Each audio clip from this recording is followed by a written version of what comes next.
उत्तर दिए। चार्वाक का सिद्धांत क्या है? यावत् जीवेत सुखम जीवेत ऋणम कृत्वा घृतम पिबेत। जब तक जियो सुख पूर्वक जियो और ऋण लेकर भी घी पियो। ये तो बढ़िया सिद्धांत है। इसलिए बढ़िया है कि ये पूरा वैदिक सिद्धांत है। कोई भी यदि सिद्धांत के नाम पर कुछ कहेगा, मुंह खोलेगा या लेखनी संभालेगा, उठाएगा, तो उसे वेदों की शरण में जाना ही जाना है। भगवान वेदव्यास का उच्छिष्ट ही कोई ग्रहण करेगा। जो उन्होंने नहीं कहा है वह कह नहीं सकता, नया कोई नहीं कह सकता। भगवान वेद कहते हैं, ईशावास्योपनिषद में बोलते हैं, कुर्वन्नि वीह कर्माणि जिजीविषेत् शतगुण समा। इस संसार में सत्कर्म करते हुए, वेदोक्त शास्त्रोक्त कर्मों को करते हुए हम 100 वर्षों तक प्रसन्नता पूर्वक, आनंद पूर्वक जीवित रहें। पश्येम शरदः शतम्। जीवित कैसे रहें? बेड रिडन होकर नहीं, आईसीयू में भर्ती होकर नहीं, ऑक्सीजन के सिलेंडर और वेंटिलेटर पर नहीं। कैसे रहें? कहा पश्येम शरदः शतम्। हम आंखों से 100 वर्षों तक देखते हुए, कानों से 100 वर्षों तक सुनते हुए, परब्रह्म अपनी वाणी से 100 वर्षों तक स्पष्ट बोलते हुए, और तो और भगवती श्रुति कहती है, अदीना हस्याम शरदः शतम्। अदीना हमारे बिना दीनहीन हुए, बिना अपने परिजनों के भी आश्रय का, बिना उनके आधार का, हम अपने बल पर 100 वर्षों तक चलने वाले हो जाए। तो वो कहता है चार्वाक की यावत् जीवित सुखम जीवित। भगवान वेद कहते हैं कि यावत माने जब तक नहीं, 100 वर्षों तक तो जरूर रहो। वैदिक बात आ गई ना। भगवान वेद भी कहते हैं कि कभी फ्रस्ट्रेशन में, अवसाद में, विषाद में, डिप्रेशन में मत जियो। चार्वाक भी कहता है यावत जीवित सुखम जीवित, सुख पूर्वक जियो। वैदिक बात हो गई ना। आगे कहता है ऋणं कृत्वा घृतं पिबेत। ये नहीं कहा ऋण माने कर्ज लेकर, ऋण लेकर। ये नहीं कहा कि किसी का लूट लो, छीन लो, या किसी छल प्रपंच के माध्यम से किसी की संपत्ति ले लो। ये नहीं कहा। वेदों में, पुराणों में ऋण की बड़ी चर्चा की गई। ऋण लेना पड़ता है, कभी कभी अवसर आ जाते हैं तो लेना भी पड़ता है। और ऋण का मतलब होता है जिसे लेकर फिर चुका दिया जाए, वापस कर दिया। दूसरी बात, यदि व्यक्ति ऋण लेकर स्वयं चुका नहीं सका तो पुराणों में लिखा है कि उसका पुत्र, उसके पौत्र वे भी चुका देते हैं तो वो ऋण पूरा हो गया। ऋण लेकर चुकाना जरूरी है, चाहे 2 पीढ़ी में, 3 पीढ़ी में कोई चुकाए, चुकाना जरूरी। प्रयास तो ये करना है कि जितनी जल्दी हम स्वयं चुका दें, अन्यथा कोई न कोई चुका दे। तो ऋण लेने का मतलब फिर उसके धन को वापस कर देना। तो ये भी वेदोक्त सिद्धांत है। वो कहता है ऋणं कृत्वा। और चौथी सबसे बड़ी बात कहता है घृतं पिबेत। घृत का अर्थ होता है घी, घी पियो का। हमारे यहाँ कोई प्रेम से बहुत खुश होता है तो चाय पिलाता है, कॉफी पिलाता है ना। उसमें कहने की जरूरत नहीं है कि कितनी जहर है शरीर के लिए, ये कितने घातक है। मैं आप लोगों का विरोध भी नहीं कर रहा हूँ, भड़का भी नहीं रहा हूँ। तो विषय घी मतलब घी, बाजार में क्या मिल रहा है हम नहीं कह सकते, लेकिन हम सब लोग अभी याद कर सकते हैं कि कुछ वर्ष पहले तक हमारे घरों में घी की व्यवस्था थी और उस घी के आधार पर हम लोगों ने काफ़ी कुछ किया है। तो वह घी यदि मिले तो 10 वर्षों तक आयु बढ़ जाए। घी पर बहुत लंबी बात हो जाएगी, इसलिए चार्वाक सिद्धांत की पुष्टि केवल कर रहे हैं। चार्वाक ने आगे कहा, चार्वाक ने ये नहीं कहा कि धूम्रपान करो, कुछ और करो, कर्ज लेकर घी पियो। अच्छी बात है, ये गलत बात नहीं है। ऐसा ही करना चाहिए। आगे वो कहते हैं भस्मीभूतस्य देहस्य, जब एक बार शरीर जल जाता है, देहात्मवाद है, चार्वाक का घोषित देहात्मवाद है, देह को ही आत्मा मानते हैं। वो कह रहे हैं कि जब एक बार शरीर जल गया, जलकर भस्म हो गया, तो फिर वह वापस कहाँ लौट कर आएगा, उनका ये कहना है। लेकिन वो फंस गए आगे, तो उन्होंने कह दिया है कि ऋणं कृत्वा, तो ऋण शब्द जब जोड़ दिया और वेदों में वंश परंपरा से ऋण का भुगतान किया जाता है, तो स्पष्ट हो गया कि उनका आशय शुरू में वैदिक है और बाद में उन्होंने गुणाभाग करने की कोशिश की। भस्मीभूतस्य देहस्य पुनरागमनं कथम, एक बार शरीर जल गया तो फिर से वापस आने की संभावना कैसे? मतलब क्या हुआ? श्रीमद् भागवत के आधार पर या भगवान के आधार पर सारे सिद्धांत संपुष्ट हो जाते हैं। यदि हम उनको देखें तो उनमें कहीं न कहीं भगवत तत्व की उपलब्धि संभव है। और सारे सिद्धांत सर्वे वेदा यत्पदमामनन्ति, सारे वेद जिस परमात्मा के चरणारविंदों की दिशा प्रदान करते हैं, इस कथा में आने पर सूत जी महाराज कहते हैं कि सभी सिद्धांतों का सुंदर समन्वय हो जाता है, सबकी संपन्नता हो जाती है। एक बात तो ये हो गई, आपस के झगड़े ही मिट गए।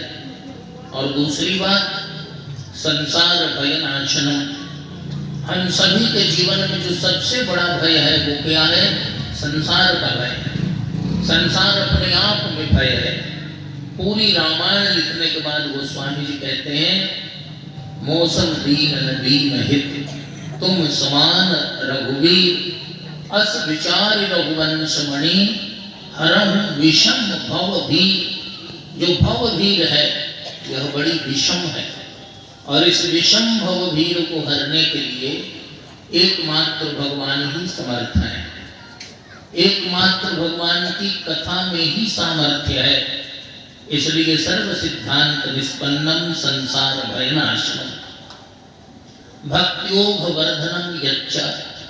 महर्षियों ने प्रश्न किया था, कल विस्तार से कहा हूं कि भक्ति ज्ञान विरागात्तो विवेको वर्धते महान। तो सूत जी महाराज कहते हैं, भक्त्योग वर्धनम यच्च, जिसके द्वारा, जिससे, भक्त्योग माने भक्ति का प्रवाह बढ़ता है। प्रवाह किसमें होता है? नदी में। नदी में जो वेग है, जो करंट है, जो प्रवाह है, उस प्रवाह के कारण नदी की पवित्रता बनी रहती है। नदी वेगेन शुद्ध्यति, वेग से ही नदी शुद्ध होती है। तो भक्त्योग वर्धनम यच्च, हमारे हृदय में जब भक्ति सरिता के रूप में चली उमगी, कविता सरितासु, राम भगति जस जल भरितासु, सरजू नाम सुमंगल मूला, वेद लोक मत पावन पूला। तो यदि भक्ति की सरिता प्रवाहित हो जाए, नदी प्रवाहित हो जाए, उसका प्रवाह बढ़ जाए, तो फिर क्या होगा?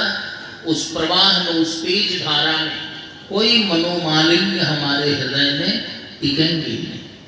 जब तक भक्ति का वेग नहीं है, भक्ति का प्रवाह नहीं है, तब तक हमारा मन और एक प्रकार से कई प्रकार के विघ्नों, कई प्रकार की बाधाओं का अड्डा है। विनय पत्रिका में गोस्वामी जी स्तुति करते हैं भगवान से, मम हृदय भवन प्रभु तोरा, तह आई बसे बहु चोरा। मेरा हृदय जो है वो आपका भवन माने मंदिर है, लेकिन आपके मंदिर की स्थिति बड़ी जर्जर हो गई है। आप वहाँ रहते हैं कि नहीं रहते हैं, कि सोए रहते हैं। तह आई बसे बहु चोरा, वहाँ पर एक दो नहीं बहुत से चोर आकर रह रहे हैं। हमारे हृदय को, हमारे सत्व गुण को, हमारे पुण्य को जो चुराने का काम करते हैं वो चोर नहीं तो और क्या है। और अब करहि नाथ बर जोरा, हमारे मंदिरों की क्या स्थिति है। भगवान श्री राम 500 वर्षों तक वनवास में रहने के बाद अपने निज मंदिर में अभी पधारे हैं। भगवान विश्वनाथ 350 वर्षों से वहां हैं, जहां उनके ऊपर हम सब बिल्व पत्र गंगा जल चढ़ाते थे या चढ़ाते हैं, उनके ऊपर हाथ पांव इत्यादि धोए जाते हैं, कुल्ले किए जाते हैं, है ना। अब इससे दर्दनाक स्थिति क्या हो सकती है। और ये सब साक्ष्य के नाम पर वैज्ञानिक सर्वेक्षण से जब सब प्रकट हो गए तब भी अभी स्थिति वही है। इतने पर कोई दूसरा सहन नहीं कर सकता, लेकिन हम सब सहन करने वाले हैं और सहन करते रहेंगे, ये भी बात है। भगवान श्री कृष्ण जहाँ प्रकट हुए वह स्थान भी लांछित है, कुछ कहने की आवश्यकता नहीं है। तो ये मंदिरों की स्थिति है, ये बड़े मंदिरों की स्थिति है जो हमारे श्रद्धा के बड़े केंद्र हैं, उन पर विधर्मियों का कब्जा है।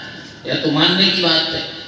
जो छोटे मंदिर हैं, उदाहरण मैं दे रहा हूँ, एक स्थान पर एक मंदिर में कुछ नशेड़ी लोग बैठते थे, गांजा इत्यादि का सेवन करते थे। एक सज्जन व्यक्ति मंदिर जाने वाला था। एक दिन उसने हाथ जोड़कर उनमें से जो बुजुर्ग थे, लगा कि गंभीर हैं, इनसे कहने से शायद बात बने, हाथ जोड़कर उनसे उन्होंने कहा, विनती की, ये मंदिर है, यहाँ पर आप लोग गांजा मत पीजिए, यहाँ हम लोग कुछ भजन सत्संग करना चाहते हैं और ये गलत तत्वों का अड्डा हो गया है। तो जो उसमें से बुजुर्ग गजेड़ी था, उसने कहा कि बिल्कुल सही आप कह रहे हैं, आप अपने घर का पता दे दीजिए, कल से हम लोग वहीं आएंगे, यहाँ नहीं आएंगे। तो मम हृदय भवन प्रभु तोरा कह आई बसे बहु चोरा, और अब करहि नाथ पर जोरा। अब ये क्या करते हैं, आपके मंदिर को तो इन्होंने, हमारे हृदय को, आपके भवन को तो इन्होंने कब्जा कर ही लिया है, और बोलने पर ये सुनते नहीं, अब जबरदस्ती करते हैं। अब करहि नाथ पर जोरा। गोस्वामी जी विनय पत्रिका में कहते हैं कि मैं आपसे निहोरा कर रहा हूँ, आपसे प्रार्थना कर रहा हूँ, आप जो हैं, आप इतनी कृपा कीजिए कि आप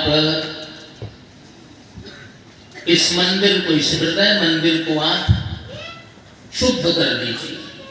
तो हृदय मंदिर शुद्ध कैसे होगा, जब भगवान चेतन हो जाए, भगवान की चैतन्य मूर्ति हमारे हृदय में रहेगी, या फिर भक्ति की, भगवत भक्ति की बहुत प्रबल धारा रहेगी, वेग रहेगा, तो हृदय में ये काम क्रोध कामादि दोष रहितम कुरुमान संचर, ये जितने कामादि दोष हैं, षड्विकार हैं, ये सब उस हृदय में टिक नहीं पाएंगे। इसलिए जीवन में किसका वेग चाहिए, कहा भक्ति का वेग चाहिए, और भक्ति का प्रबल वेग हमारे हृदय में भगवान की कथा से ही उत्पन्न होता है।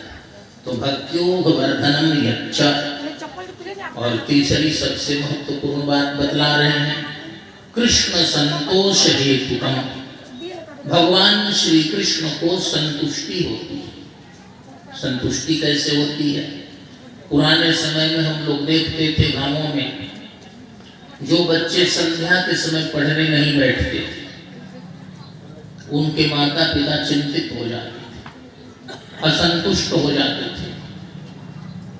वो कहते थे कि आखिर ये कब पढ़ेगा, इसका जीवन कैसे चलेगा। अब वो पढ़ रहे हैं कि नहीं पढ़ रहे हैं कोई पता नहीं, लेकिन समय पर बैठने लगे, यदि पढ़ने के नाम पर यथा समय यदि बच्चे बैठने लगे, तो माता पिता संतुष्ट हो जाते थे कि अब यह समय से बैठ रहा है, इसे अपनी जिम्मेवारी समझ में आ रही है। इसलिए अब इसके बारे में चिंता करने की कोई आवश्यकता नहीं है, इसके बारे में चिंता करने की कोई आवश्यकता नहीं है। भगवान ने 84 लाख शरीरों में भटकते हुए हम प्राणियों को बार बार संभाला, बार बार उठाया, एक बार नहीं, बार बार रघुवीर संभाली, तरके उपमन तनय बल भारी, बार बार भगवान ने हमें संभाला। हम कहाँ थे, खर कुकर सूकर कीट भृंग पतंग, कितने योनियों में हम भटक रहे थे, फिरत सदा माया कर प्रेरा। हमारे भीतर कोई तप नहीं था, आज भी नहीं, आज भी 3 बार कॉफी और 4 बार काजू के बाद हमारी एकादशी होती है, तो कितनी अच्छी तपस्या हम करते हैं हमें मालूम है ना। तो आज भी कोई तप नहीं है, तो भगवान ने फिर ये मनुष्य शरीर क्यों दिया, कैसे दिया? केवल करुणा के कारण दिया। भगवान की विशेषता है वे करुणा वरुणालय है। वरुणालय माने समुद्र, करुणा के सागर है। करुणा सागर कीजिए सोई, जय विद प्रभु प्रसन्न मन होई। करुणा सागर कीजिए सोई, भगवान करुणा के सागर। उन्होंने देखा, उनको चिंता हुई, कबहु की कज करुणा नर देही, देव ईस बिनु हेतु सनेही। भगवान को देखने के बाद पता लगा कि अरे नहीं नहीं, ये तो बड़ा कष्ट भोग रहा है। हमारे तप के कारण, हमारे प्रारब्ध के कारण, हमारे पुण्य के कारण ये नहीं मिला है। ये मनुष्य शरीर कैसे मिला है? कहा यह मनुष्य शरीर भगवान की करुणा के कारण मिला। शुरू में भगवान ने मनुष्य शरीर दिया, शायद इस शरीर में आने के बाद यह चेत जाए, सुधर जाए, संभल जाए, संवर जाए। लेकिन इस शरीर में आने के बाद हम और उन्मत्त हो गए। विषयों में हम पशु पक्षियों की तुलना में भी अधिक सचेत हो गए। भोगों की ओर ही हमारा मन लगने लगा। हाय धन, हाय मान, हाय प्राण और हाय परिजन, इसी में हमने कई जन्म बिता दिए। तब भगवान ने फिर कृपा की, नाराज नहीं, नाराज होते ही नहीं। दीन बंधु अति मृदुल स्वभाव, बहुत कोमल स्वभाव उनका है। फिर कृपा की, इस बार कृपा की तो नर शरीर देकर नहीं छोड़ा, नर समाज दे दिया। और नर समाज के साथ साथ एक चेतावनी दे दी, जो न तरय भव सागर, नर समाज अस पाई।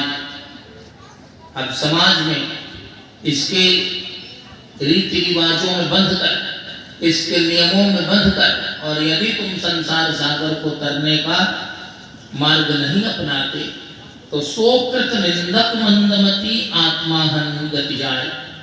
अब इस बार तुम्हें मंदमती कहा जाए। तुम समझ रहे हो कि भोगों में अत्यंत गहरी पैठ के कारण संसार के लोग मुझे बहुत बुद्धिमान समझेंगे, लेकिन शास्त्र कहते हैं कि मंदमती, मंद बुद्धि वाला है।